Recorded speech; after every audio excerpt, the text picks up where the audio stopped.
Hello दोस्तों, स्वागत है आप सबका मेरे इस YouTube channel hit the target पर। तो आज हम लोग देखेंगे हिंदी का पार्ट 1 में स्वर तक हमने पढ़ लिया था। आज व्यंजन देखेंगे, तो देख लिया जाए।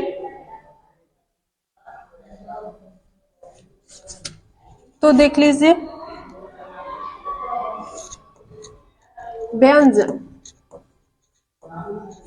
अगर पिछले वीडियो आपने नहीं देखा है तो जाकर देख लीजिएगा, उसमें पूरा डिस्क्राइब कर दिया गया है। आज हम लोग व्यंजन देखेंगे, तो देख लीजिए व्यंजन किसे कहते हैं। तो जो वर्ड स्वर की सहायता से बोले या लिखे जाते हैं उसे व्यंजन कहते हैं। जो वर्ड स्वर की सहायता से लिखे या बोले जाते हैं उसे क्या बोलते हैं? व्यंजन बोलते हैं। तो देख लीजिए जो वर्ड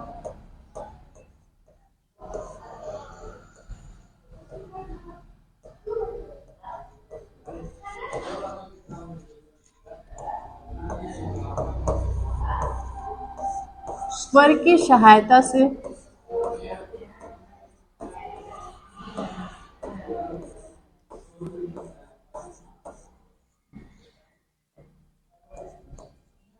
या बोले जाते हैं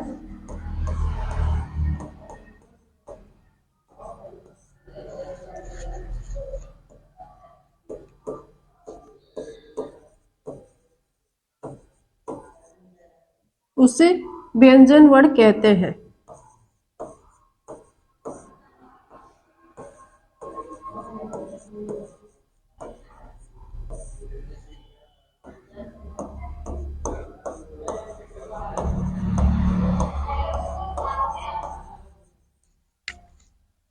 तो हमने देख लिया जो वर्ड स्वर की सहायता से लिखे या बोले जाते हैं उसे क्या बोलते हैं? व्यंजन वर्ड। जैसे एग्जाम्पल ले लिया जाए, जैसे हमारा हो गया क।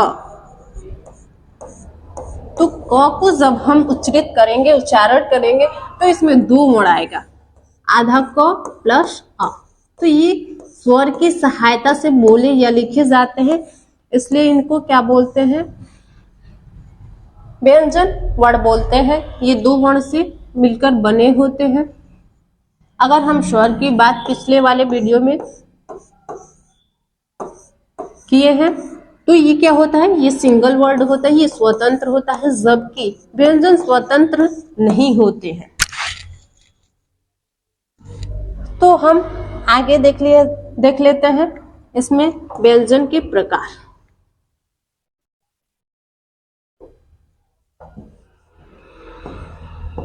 व्यंजन का वर्गीकरण।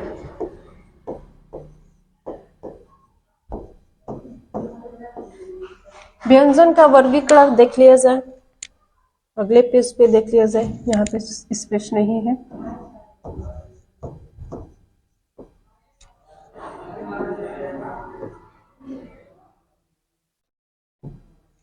व्यंजन कितने होते हैं?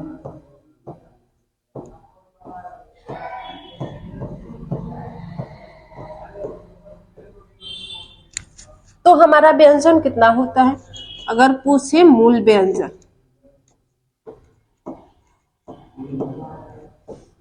याद रखिएगा, अगर मूल, पिछले वाले वीडियो में मैंने बताया है, अगर मूल स्वर पूछे तो कितना हो जाएगा? 11।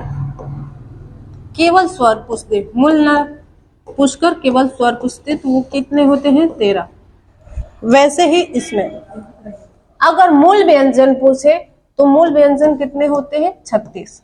कितने होते हैं? 36। अगर कुल व्यंजन पूछ दे,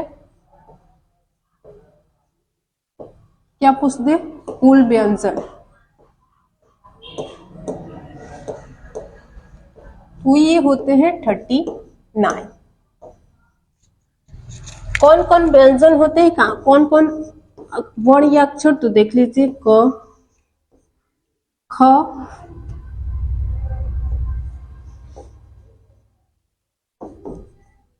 क से लेकर ज्ञ तक सभी क्या होते हैं? व्यंजन।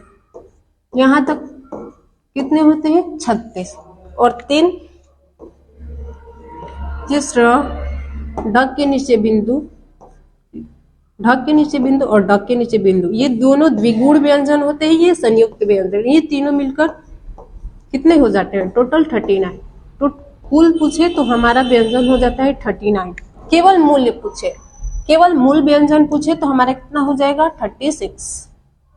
36 हो जाएगा। तो आगे देख लिया जाए व्यंजन कितने होते हैं, हमने देख लिया। अब व्यंजन का वर्गीकरण, व्यंजन को कितने प्रकार से बांटा गया है देख लिया जाए।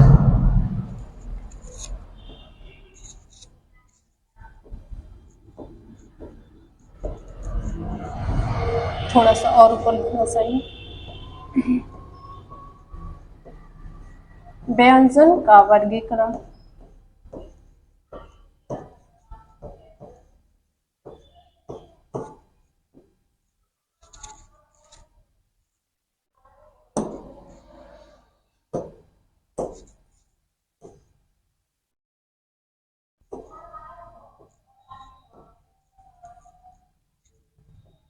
यहाँ पे व्यंजन का वर्गीकरण हम लोग करें।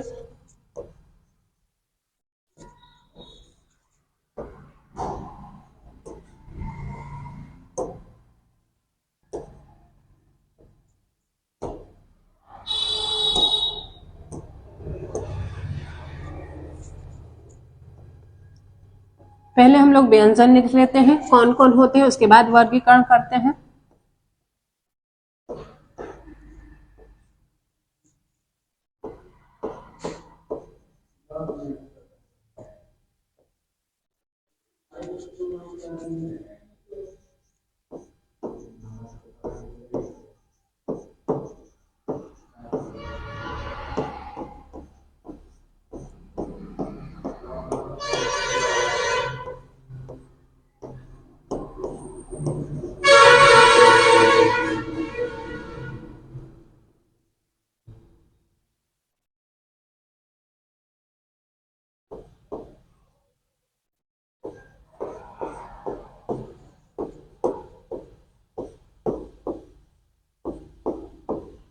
त थ द ध न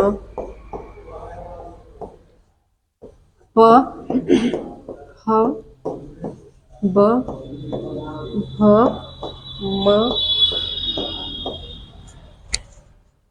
तो ये देखें हम लोग, तो ये क वर्ग होता है।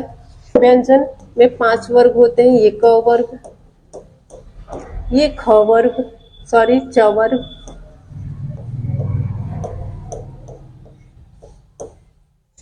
ये हमारा ट वर्ग हो जाता है, ये हमारा त वर्ग हो जाता है, और ये प वर्ग।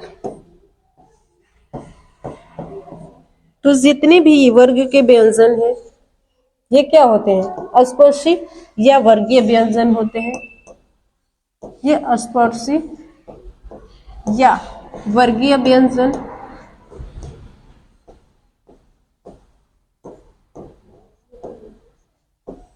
अस्पर्शी या वर्गीय व्यंजन होते हैं। उसके बाद आता है अंतस्थ व्यंजन। अंतस्थ व्यंजन में कौन कौन वर्ण आते हैं? तो य र ल व। इसमें कौन कौन वर्ण आते हैं? तो य र ल और व।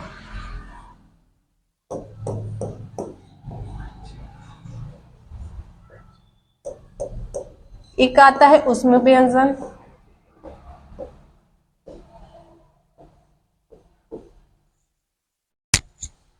इसमें आता है तालव्य श, मूर्धन्य श, दंत्य श और ह।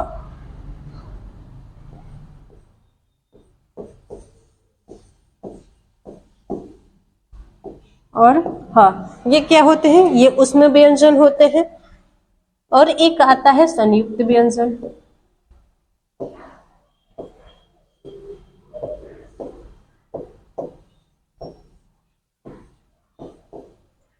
इसमें क्या आता है? तो कच्छ, त्र, ज्ञ और श्र। ये चारों वर्ण क्या होते हैं? संयुक्त व्यंजन। तो हमने देख लिया अश्वसी वर्गीय व्यंजन, अंतस्थ व्यंजन भी देख लिया, उसमें व्यंजन भी और संयुक्त व्यंजन भी देख लिया। आगे चलते हैं अगले पेज पे। और दो होता है द्विगुण व्यंजन और एक होता है द्विगुण व्यंजन।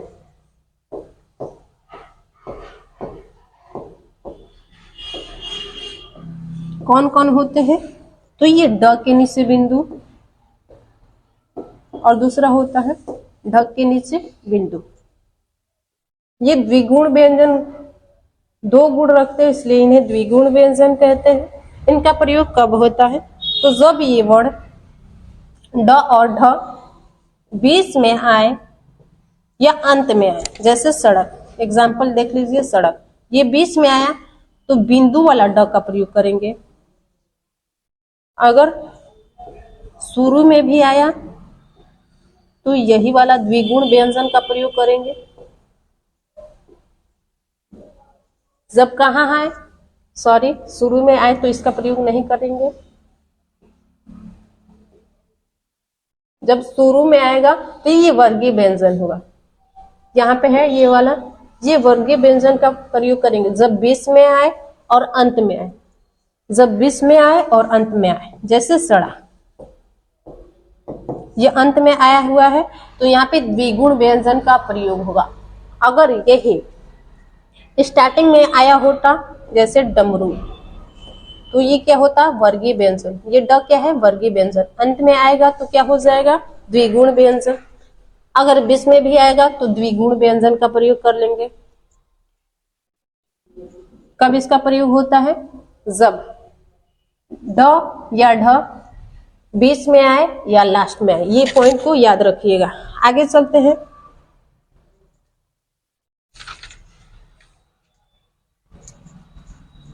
आगे आता है एक नासिक्य वर्ण।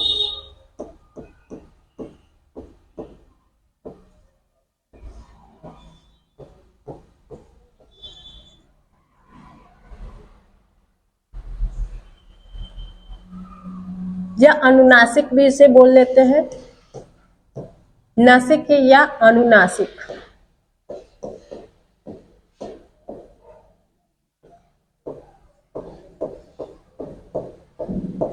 ये क्या होते हैं? तो जो नाक की सहायता से बोले जाते हैं, जो वर्ण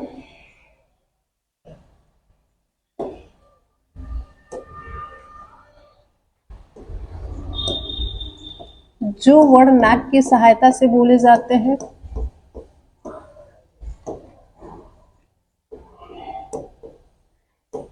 नाक की सहायता से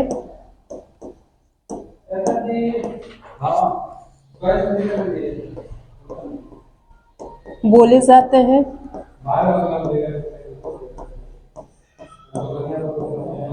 उसे क्या बोलते हैं? नासिक्य या अनुनासिक बोलते हैं।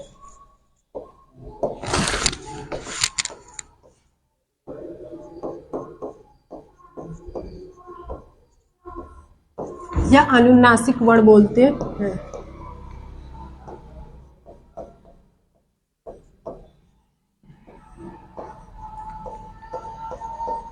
वर्ण कहते हैं।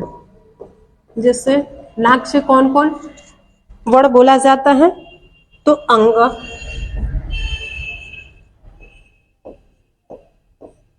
अंग बोला जाता है। उसके बाद अंग, अड़, इ, अड़, न और म। ये क्या होते हैं? ये नासिक के वर्ण कहलाते हैं क्योंकि ये नाक की सहायता से बोले जाते हैं। उसके बाद एक आता है पंचमाक्षर।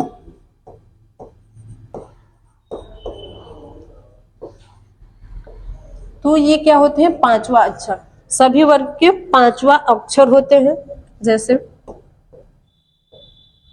अंग, इ, अड़, न और म। ये क्या होते हैं? ये पंचमाक्षर होते हैं। वर्ग के अंतिम वाले वर्ण क्या होते हैं? पंचमाक्षर कहलाते हैं। उसके बाद होता है एक पार्श्विक।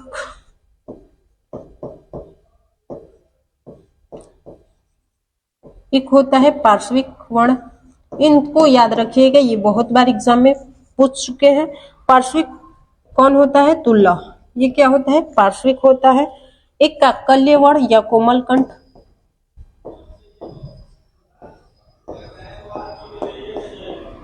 या कोमल कंठ,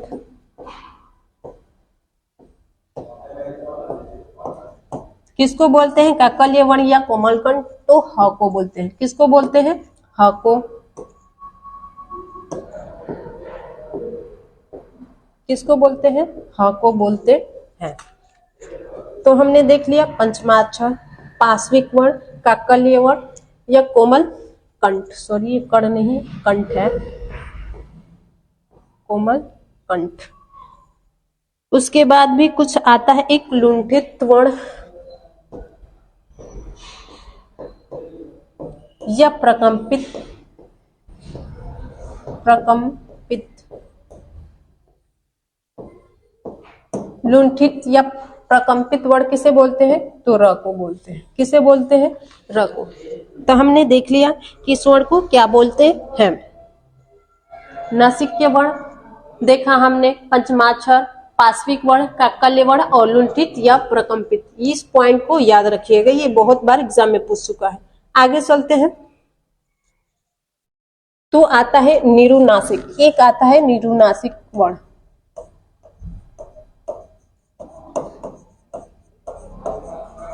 तो जैसा हमने पढ़ा नासिक वर्ण, तो जो नाक की सहायता से बोले जाते हैं उसे नासिक बोल देते हैं, जो वर्ण नाक की सहायता के बिना बोले जाते हैं उसे क्या बोल देते हैं? निरुनासिक।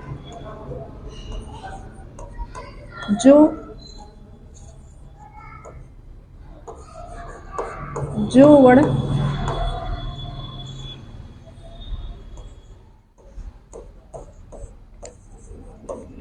नाक की सहायता के बिना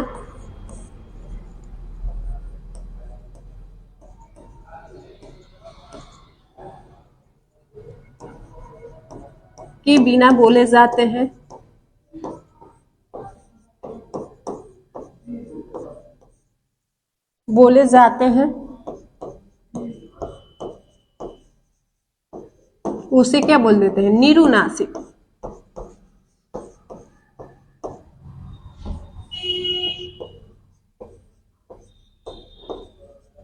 इसमें कौन कौन अक्षर आते हैं? तो नासिक वर्ण में जो आते हैं उनको छोड़कर सभी इसमें क्या होता है? निरुनासिक। सभी वर्ण क्या होंगे? निरुनासिक। नासिक के वर्ण को छोड़कर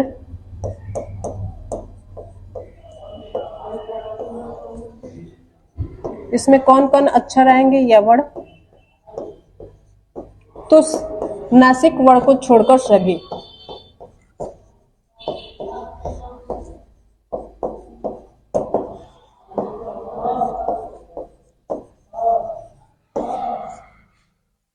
तो हमने यहां तक देख लिया। अब देखेंगे उच्चारण स्थान, सभी वर्ण का उच्चारण स्थान।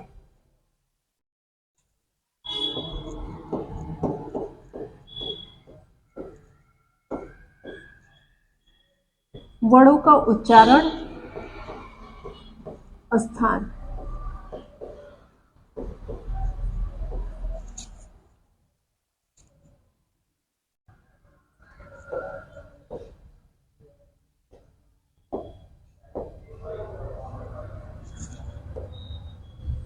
वर्णों का उच्चारण स्थान देख लिया जाए।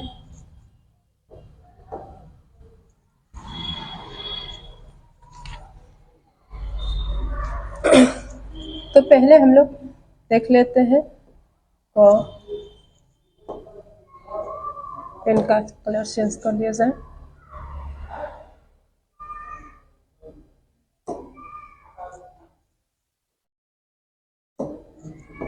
तो देखिए यहाँ पर क वर्ग ले लिया जाए पहले, क, ख, ग, घ और अंग। ये हमने ले लिया पहला क वर्ग। इसमें अ, आ और अ।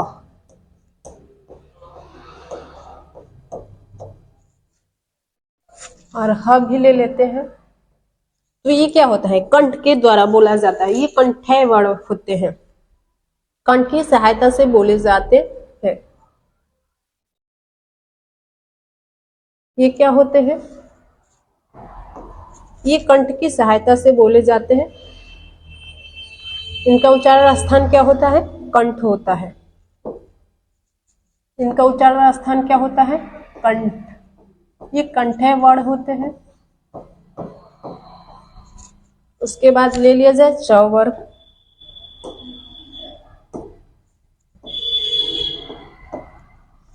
च वर्ग को देख लिया जाए,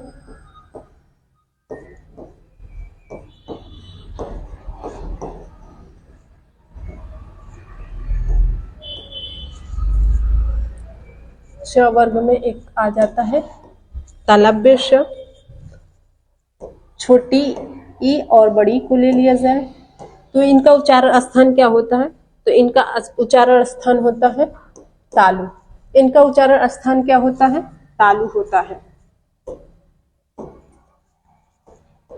इनका उच्चारण स्थान तालु।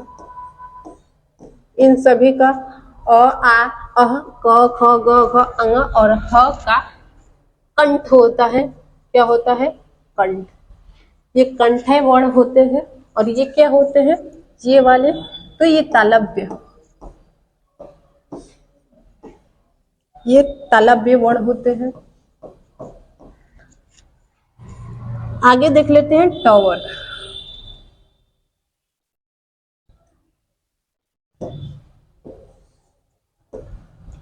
ट, ठ, ड, ढ और अड़ा। इसमें आ जाता है मूर्धन्य श और इसमें आ जाता है रे। अगर व्यंजन की बात कर लिया जाए तो रे। ये क्या हो, किसके सहायता से बोले जाते हैं, तो मूर्धा। इसमें मूर्धन्य सा आ गया, इसका मतलब ये मूर्धा से बोला जाएगा। इनका उच्चारण स्थान क्या होता है, मूर्धा। क्या होता है, मूर्धा।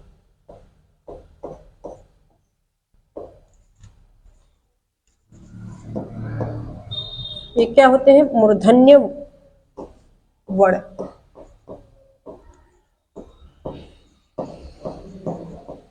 ये मूर्धन्य वर्ण होते हैं। त वर्ग देख लिया जाए,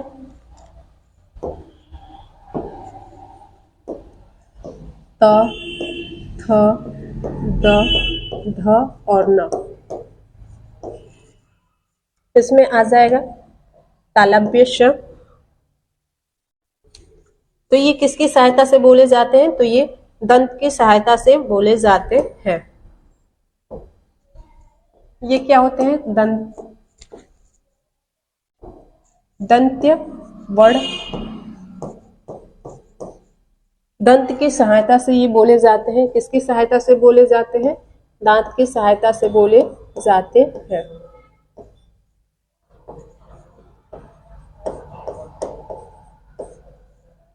आगे देख लेते हैं प वर्ग।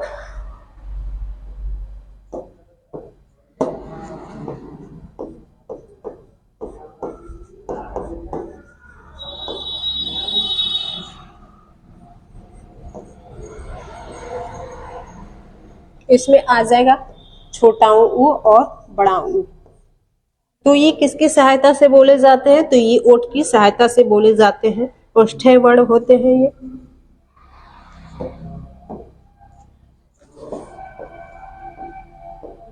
ये कौन से वर्ण होते हैं, ओष्ठ्य वर्ण। ओष्ठ की सहायता से बोले जाने वाले। किसकी सहायता से बोले जाते हैं, ये ओठ की सहायता से बोले जाते हैं।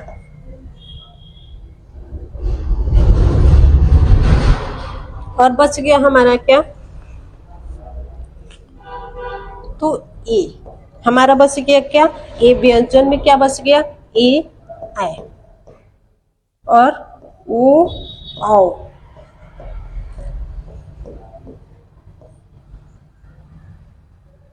तो ये क्या होते हैं, तो ये कंठ तालु के सहायता से बोले जाते हैं। कंठ और तालु किसकी सहायता से बोले जाते हैं, तो कंठ और तालु की सहायता से बोले जाते हैं। कंठ और तालु। ए ऐ किसकी सहायता से बोले जाते हैं? तो ये कंठ और तालु दोनों की सहायता लेते हैं। अगर बात किया जाए ओ और औ तो ये किसकी सहायता से बोले जाते हैं? तो ये कंठ और ओठ, कंठ और ओठ की सहायता से बोले जाने वाले वर्ण हैं। अगर मैं बात करूं व की तो ये किसकी सहायता से बोले जाते हैं? व, तो ये दंत ओठ, दंत और ओठ की सहायता से बोले जाते हैं। दंत और ओठ की सहायता से बोले जाने वाले ये वर्ण हैं। तो इन्हें क्या बोल दिया जाएगा? कंठ तालव्य वर्ण, कंठ तालव्य वर्ण। इनको क्या बोल दिया जाएगा? ओ और औ को कंठ ओष्ठ्य वर्ण, कंठ ओष्ठ्य वर्ण। ये क्या हो जाएंगे? व दंत ओष्ठ्य, दंत ओष्ठ्य वर्ण।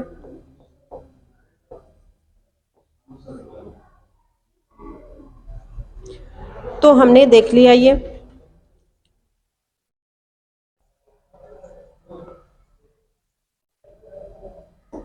ल की बात किया जाए तो ये किसकी सहायता से बोले जाते हैं? तो ये दंत मूल की सहायता से बोले जाते हैं। किनकी सहायता से? तो दंत मूल के सहायता से, दंत मूल या वत्स।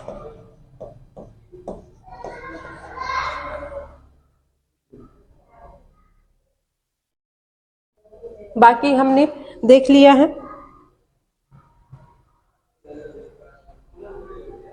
अगर बात हमने यहाँ तक ल तक देख लिया, इसके आगे भी कुछ वर्ड होते हैं, कछत्र और ज्ञा श्र, ये 4 वर्ड बचे, तो उनका भी रूप देख लिया जाए।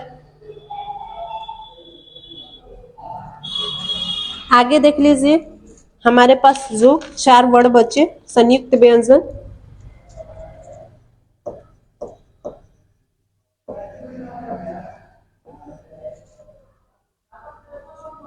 संयुक्त व्यंजन देख लिया जाए। ये होते हैं कछ, त्र, ज्ञा और श्र। ये चारों वर्ड होते हैं। तो इनको किसकी सहायता से बोला जाता है? तो ये किसी की भी सहायता से बोले नहीं जाते। क्यों? क्योंकि ये 2 वर्ण के मेल से बने होते हैं, इसलिए इन्हें संयुक्त व्यंजन भी कहा जाता है। ये हमारा कछ किससे मिलकर बना होता है? तो अधा क प्लस मूर्धन्य श।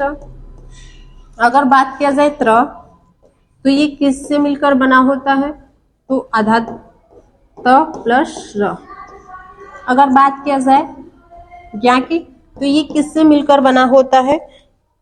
तो ये मिलकर बना होता है आधा ज प्लस य। अगर हम बात करें श,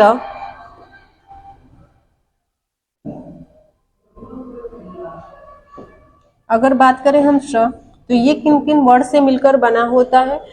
तो ये तालव्य श प्लस र। इनका और विस्तार करें तो हमारा क्या मिलेगा? आधा क, आधा मूर्धन्य श प्लस अ। ये अ मिलेगा इसमें, तो पूरा श बन जाएगा, पूरा श बन जाएगा। यहाँ पे बात करें तो आधा त प्लस आधा र प्लस अ।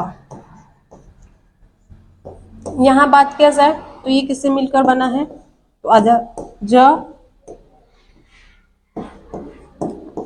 आधा य प्लस अ। इसकी बात कर ले तो ये मिलकर बना है आधा स आधा र प्लस अ।